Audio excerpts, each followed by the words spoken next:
Mount Everest दुनिया की सबसे हाईएस्ट पीक, जहां एक छोटी सी गलती भी मौत बन जाती है। 1996 में एवरेस्ट पर कुछ ऐसा हुआ जो हिस्ट्री के पेजेस में परमानेंटली कार्व हो गया। ऐसा नहीं था कि ये लोग नए थे, ये काफ़ी एक्सपीरियंस क्लाइंबर्स थे, पर एवरेस्ट कभी किसी का एक्सपीरियंस नहीं मानता। एक डेडली स्टॉर्म ने कुछ ही घंटों में 8 जिंदगियां छीन ली। एक इंसान फ्रोजन स्टेट में बच गया। 2 लोग लास्ट मोमेंट्स तक अपने दोस्तों के साथ वफा निभाते रहे। ये कहानी है एवरेस्ट की और उस आंधी तूफान की जिसमें कुछ लोग चिल्ला भी नहीं पाए।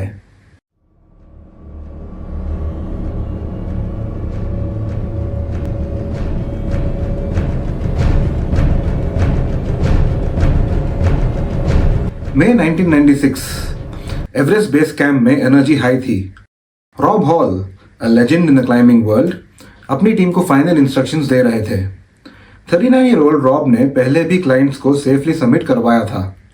उसका एक गोल्डन रूल था, turn around time is 2 PM, no exceptions. दूसरी तरफ थे Scott Fisher, daring, free spirited और थोड़ा रेकलेस भी। उनका मानना था it's not the altitude, it's the attitude.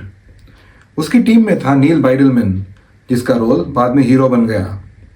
और इन टीम्स में कुछ नाम थे, जॉन क्रैक्यूअर जो कि एक जर्नलिस्ट थे, बेक वेदर्स जो कि एक पैथोलॉजिस्ट थे with vision issues, Doug Hansen जो कि एक मेलमैन थे, Yasuko Namba, a 56-year-old Japanese woman who wanted to conquer the 7 summits. सबका एक ही गोल, समिट एवरेस्ट। पर किसी ने नहीं सोचा था या सोचा होगा कि सबमिट करना सबसे इजी पार्ट होगा। 10 मई रात के 12:30 बजे चढ़ाई शुरू हुई। इतनी ऊंचाई पर हर एक सांस महसूस होती है। Oxygen cylinders ready, fix ropes expected, पर जब टीम हिलेरी स्टेप पहुंची तो रोप्स लगाए ही नहीं गए थे। अब सोचो, एवरेस्ट का सबसे डेंजरस पॉइंट, जहां एक भी स्लिप मतलब डेथ, वहां 30+ क्लाइंबर्स एक दूसरे का वेट कर रहे थे।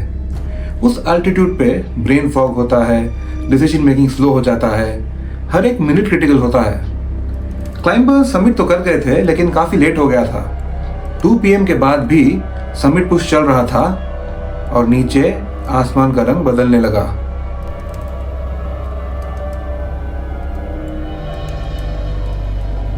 शाम 5 बजे के आसपास एक ऐसी स्टॉर्म एवरेस्ट पे आई जिसका अंदाजा किसी वेदर फोरकास्ट ने नहीं दिया था।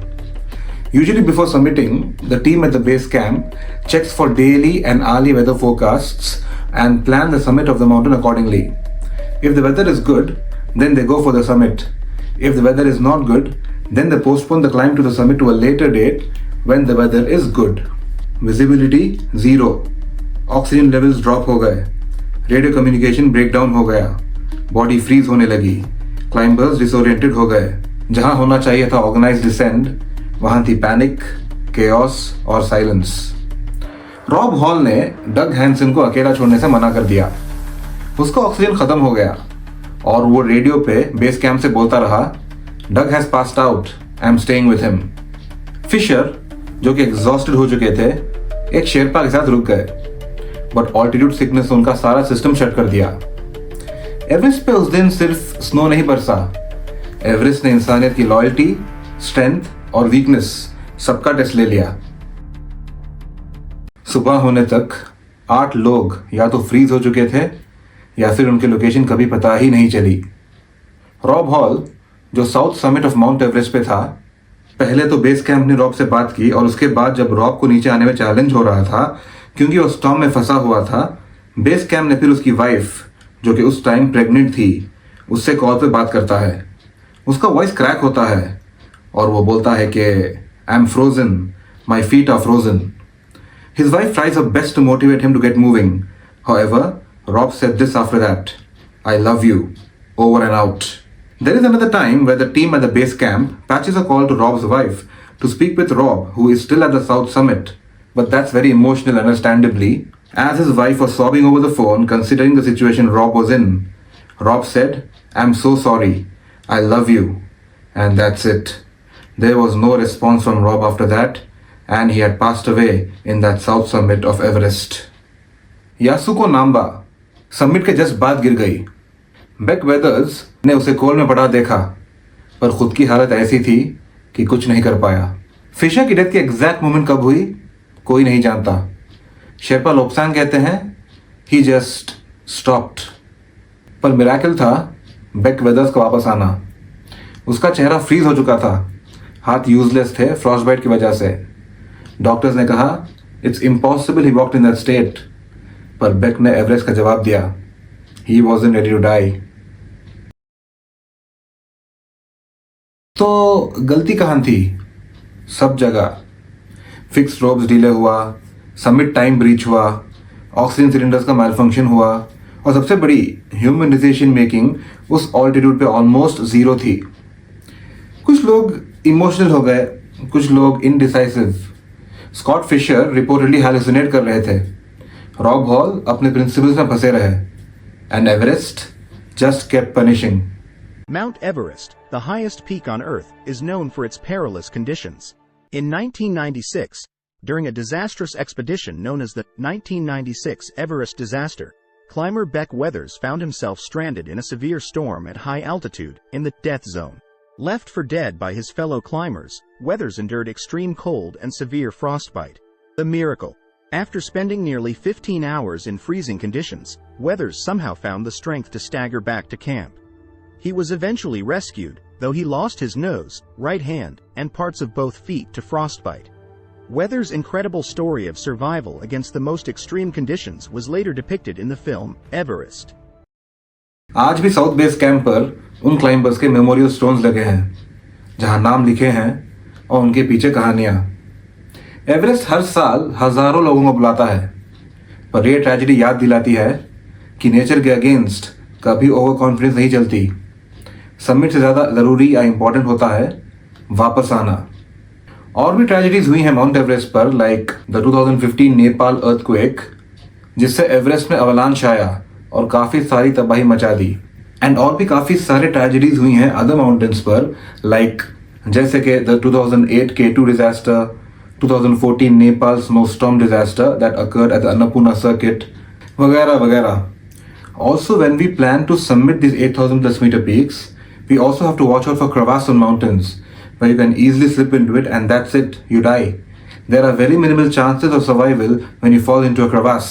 Plus, there are a lot of challenges, for example, altitude sickness, unexpected avalanches, storms, etc. when we are planning to summit 8,000 plus meter peaks, which are all located in the Himalayas and the Karakoram ranges. These are often referred to as the 8,000ers. And needs lots of planning and strategy. And I think that you need to be mentally strong to endure those tough weather conditions more than physical strength to go for the summit. Base camp treks are comparatively easier, as a lot of tourists every year visit these base camps like the Everest Base Camp, K2 Base Camp, Kanchenjunga Base Camp, etc. etc. and are normally done with ascent and descent in terms of hiking planned in 12 to 14 days base camp trek. But if you are planning to go for the summit, then it could take 1 to 2 months or even more than that based on the weather conditions. There are a lot of movies based on Everest, but my personal opinion, and मुझे लगता है कि जिस movie ने सबसे ज़्यादा इस story को हाईलाइट किया है और सबसे ज़्यादा इस स्टोरी को बेस्ड ऑन ट्रू इवेंट्स जो कि बिग स्क्रीन पे लाया है सिनेमा में और मूवी में दिखाया गया है, जो Everest is a 2015 movie, and the Mount Everest 1996 tragedy has been shown in this movie. तो रियल कैरेक्टर्स के साथ, जो of course actors have played the role, but Rob Hall की जो टीम थी वो थी एडवेंचर कंसल्टेंट्स, एंड जो स्कॉट फिशर की टीम थी वो थी माउंटेन मैडनेस, और कैसे ये लोग समिट प्लान करते हैं, come across different hurdles in the movie. ये सब दिखाया गया है एवरेस्ट मूवी में, जो कि मैंने इस वीडियो में बात की है, माउंट एवरेस्ट 1996 ट्रेजेडी।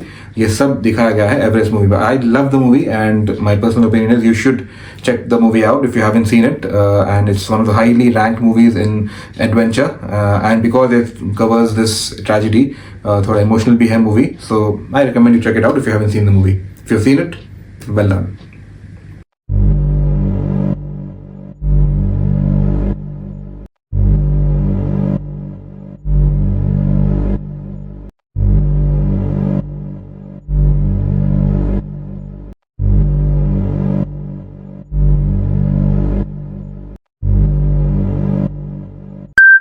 अगर तुमको यह कहानी इमोशनल लगी, हॉन्टिंग लगी, तो वीडियो को लाइक करो, क्योंकि ये सिर्फ माउंटेन्स की बात नहीं है, ये इंसान के अंदर के स्टॉर्म की भी कहानी है।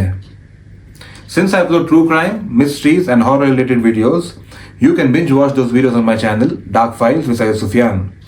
Please consider subscribing to my channel and do leave your comments.